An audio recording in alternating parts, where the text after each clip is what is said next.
Los Angeles is America's second largest city, but it breaks every rule that built New York, Chicago, or Boston. No towering downtown, no dense street grid, no transit spine. Instead, it is a metropolis that grew sideways, spreading suburbs first and a city second. Its landscape was limitless, and railroads sold sunshine and land instead of factory jobs and density. Why did Los Angeles deliberately ignore the blueprint of every American city? And what does that choice cost millions of people today? To understand, you need to witness how the shape of a silent basin became the foundation for a city like no other. The Los Angeles basin stretches out like a blank canvas, flat, fertile, and seemingly endless. Unlike the islands and peninsulas that hemmed in New York or San Francisco, this land offered no natural barriers to contain a city's ambitions. Rolling out from the foot of the mountains to the edge of the Pacific, the alluvial plain gave developers and settlers something rare in American urban history: space that felt infinite. Here, density was never a necessity. There were no rivers to cross, no rocky outcrops to corral growth, no shorelines to force a city upward. Instead, neighborhoods could simply march outward, mile after mile, as far as roads and water could reach. This permissiveness shaped every decision that followed. Early surveyors described the basin as a place where you could stand in the center and see the horizon in every direction, unbroken except by the distant rim of mountains. The soil, built up over millennia by rivers and floods, was easy to grade and cheap to subdivide. Land companies, railroads, and boosters saw not just a place to build a city, but a chance to multiply fortunes by carving the landscape into endless tracts. The result was a region where the very idea of a fixed edge or a natural limit felt foreign. In 1924, a different future was briefly imagined. Frederick Law Olmsted Jr., the nation's most respected landscape architect, proposed a sweeping plan for Los Angeles, a network of greenbelts, parks, and preserved open space that would hold back unchecked sprawl. His vision called for public investment to protect hillsides, riverbeds, and stretches of farmland, creating lungs for a city that was already spreading fast. But the plan was rejected. Landowners and politicians saw greater promise in private development than in public restraint. The basin remained open, its destiny shaped by subdivision rather than stewardship. With no physical boundaries and no political will to impose them, the city's form was left to speculation and opportunity. The landscape itself became Los Angeles's silent protagonist, inviting, absorbing, and enabling growth in every direction. In this environment, the blueprint for a dense vertical city never stood a chance. The ground was too easy, the horizon too far, the promise of space too seductive. The stage was set for a metropolis that would grow not by filling in, but by fanning out. One lot, one block, one suburb at a time. Railroads did not just connect Los Angeles to the rest of the country, they invented the region's future one parcel at a time. In the late 1800s, as the Southern Pacific and Santa Fe railroads raced to lay track across the basin, their real business was not moving freight or passengers, it was selling land. Railroad syndicates and their partners quietly bought up vast tracts on the edge of the city, then unleashed a wave of advertising that promised Midwesterners and Easterners a new life under California's sun. Promotional pamphlets showed orange groves and wide boulevards, not smokestacks or crowded tenements. The message was clear: you were not buying a ticket to a city, you were buying a piece of paradise. Henry E. Huntington understood exactly how to turn rails into real estate. When he took control of the Pacific Electric Railway in 1901, his strategy was simple: build lines where land was cheap and undeveloped, then sell that land as the next great suburb. The Long Beach Line opened in 1902, not because there was a city waiting to be served, but because Huntington and his partners owned the land along the route. Every new mile of track was a sales pitch. Weekend excursions offered potential buyers a ride out to the latest subdivision, with free lunches and discounts if you bought a lot on the spot. The railway's profits often came less from fares and more from the surge in land values once the trains arrived. By the 1920s, the Pacific Electric system stretched over 1,000 miles, forming a spider web across 4 counties. The red cars reached Long Beach, Santa Monica, San Bernardino, and dozens of small towns that barely existed before the tracks were laid. In Orange County, places like Seal Beach and Balboa were mapped out only after the Pacific Electric announced a new line. Developers would lay out streets and lots in anticipation of the red cars, and entire communities sprang up almost overnight. In Torrance, Huntington's Railway joined forces with the Dominguez Land Company, building a branch line and a bridge to serve a master-planned suburb designed by Frederick Law Olmsted Jr. The goal was always the same: open up new land, make it accessible, and sell it to newcomers chasing the California dream. Unlike the streetcar suburbs of Boston or New York, which grew as satellites around dense urban cores, Los Angeles' interurban network was a tool for dispersal. The red cars did not funnel people into a single centre.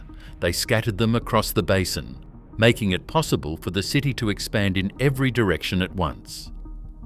The Pacific Electric was not just a transit system, it was the engine of sprawl. Every lot sold, every subdivision platted, was another step away from the Eastern model of city building. In Los Angeles, the rails did not bind a city together, they pulled it apart, setting the pattern for a metropolis that would always value distance, privacy, and the promise of owning a piece of land at the edge of the map. Concrete began pouring across Los Angeles in the 1940s, but the city's devotion to the car was not handed down by a single corporate villain. The story that General Motors and its partners killed off LA's streetcars in a secret plot has a grain of truth. But the reality is more tangled and more revealing about what the city wanted to become. In 1949, a federal jury convicted General Motors, Standard Oil of California, Firestone Tire, and their transit holding companies of conspiring to monopolize the sale of buses, tires, and fuel to the lines they controlled. The penalty was a $5,000 fine for each company, barely a rounding error in their ledgers. Executives paid $1. There was no grand legal reckoning, no moment when Los Angeles' fate was decided in a smoke-filled room. Instead, the region's transformation was shaped by public votes, local policy, and a vision of modernity built on asphalt. As the Pacific Electric red cars faded from the streets, Angelenos were asked again and again to choose between rebuilding rail or embracing the automobile. Ballot measures in the 1940s and the 1950s funneled public money into highways, not transit. Campaigns promised freedom from congestion and the thrill of speed, pitching the freeway as a cure for the city's growing pains. The federal government joined in.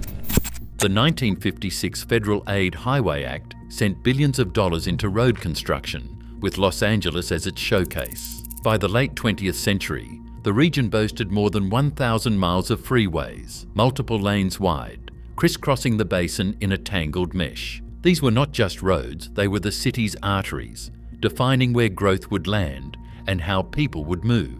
The 10, the 405, the 101, the 110 each became a landmark, a dividing line, and a symbol of the city's new identity. But the freeways did not simply connect existing neighbourhoods, they created new ones. Developers and planners drew up subdivisions, malls, and office parks around off-ramps, turning the interchange into the modern city square. The clearest example sits just west of Beverly Hills, where the movie business itself paved the way for a new kind of downtown. In 1958, 20th Century Fox, desperate for cash after a string of costly productions, sold roughly 180 acres of its backlot, to a consortium led by William Zeckendorf. The price tag was about $40 to $50 million. The plan was Century City, a gleaming cluster of glass towers, hotels and shopping, all designed for the automobile. When the Century Plaza Hotel opened in 1966, followed by high-rise offices and luxury apartments, it offered corporations and law firms a West Side address with freeway access and ample parking, a stark alternative to the aging core of downtown Los Angeles. This was not a city growing outward from a single heart. It was a city that built new hearts wherever land, money, and the freeway grid allowed. The old downtown was no longer the undisputed centre. Instead, power and prestige scattered west and north, following the logic of the car. In Los Angeles, the freeway was not just a way to get somewhere. It was the place where the city happened, one exit at a time. In 1908, Los Angeles quietly redrew its future with a new ordinance that divided the city into zones, separating single-family homes from apartments, shops, and industry. These lines on the map did not just keep out noise, they set boundaries for who could belong. Over the next 20 years, these rules hardened into the city's first R1 zoning code, locking entire neighbourhoods into single-family status. By the 1920s, the Planning Commission, under pressure from homeowner groups, expanded these zones, determined to keep apartments, duplexes, and newcomers out. The impact is still visible. For most of the 20th century, more than 2/3 of all residential land in Los Angeles was reserved for single-family homes. Today, that figure stands at over 70%. On these streets, building anything but a detached house was illegal. No small apartments, no duplexes, no corner stores. The city's zoning maps became legal fortresses, making it nearly impossible for denser, more affordable housing to take root. Unlike cities such as Tokyo, where residential neighbourhoods blend homes, shops, and apartments, Los Angeles enforced strict separation. The result was vast stretches of the city becoming off-limits to anyone who could not afford a single-family home. But these boundaries were never just about buildings. They were about people. Developers and neighbourhood associations used racially restrictive covenants to keep Black, Mexican, Asian and Jewish families out of new subdivisions. When courts struck down explicit racial zoning, exclusion found new life in the zoning code. In the 1930s, federal agencies like the Home Owners Loan Corporation and the Federal Housing Administration mapped Los Angeles, grading neighbourhoods by so-called desirability. Areas with non-white residents or older, denser housing were outlined in red, labelled too risky for mortgage lending. These redlining maps became self-fulfilling. White families received government-backed loans to buy homes in newly zoned suburbs, while Black and Latino families were denied credit and locked out of the boom.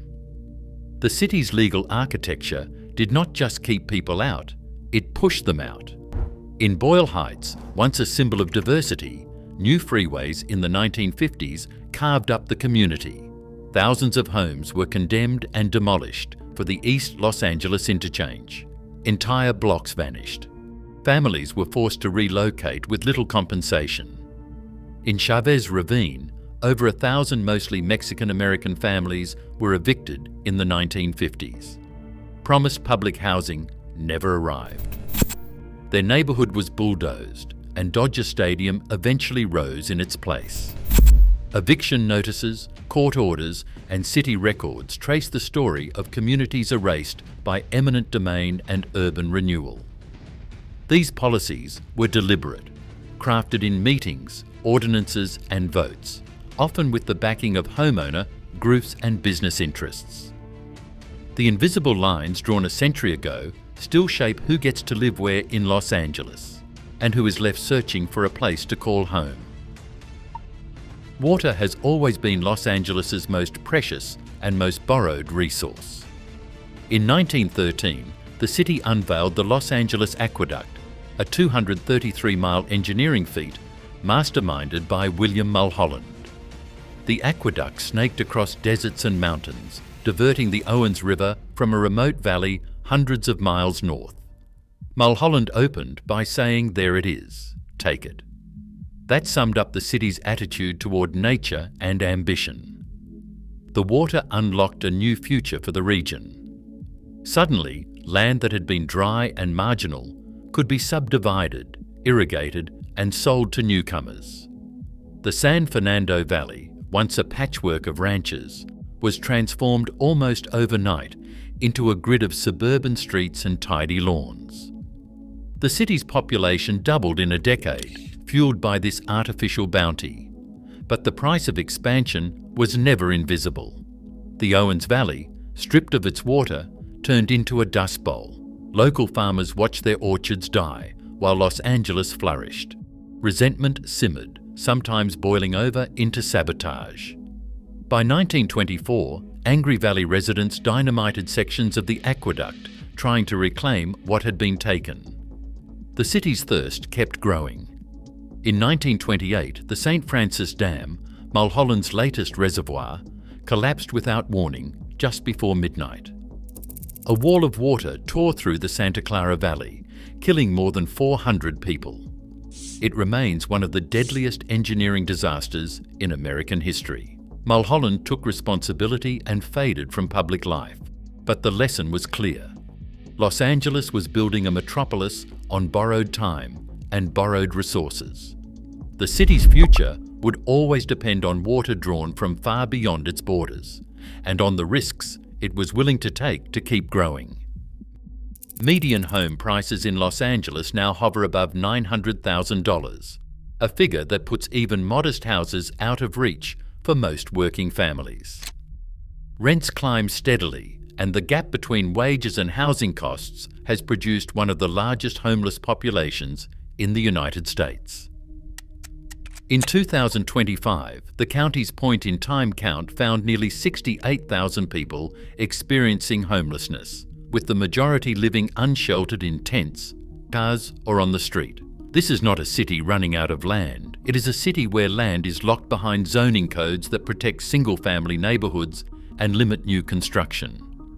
Over 70% of residential land remains reserved for detached houses, even as demand for affordable apartments soars. At the same time, Los Angeles is racing to retrofit a rail network onto a landscape built for cars. Metro now operates just over 100 miles of rail, stretching from Long Beach to Azusa, Santa Monica to East Los Angeles. New lines are under construction, with the D-Line subway extension aiming for completion before the 2028 Olympics, and a direct rail connection to Los Angeles International Airport in the works. Metro planners describe these projects as essential, but ridership lags far behind expectations. On a typical weekday, only about 200,000 to 250,000 people board Metro Rail. Those are tiny numbers for a region of over 13 million. The city's form resists transit. Stations sit amid parking lots and wide roads.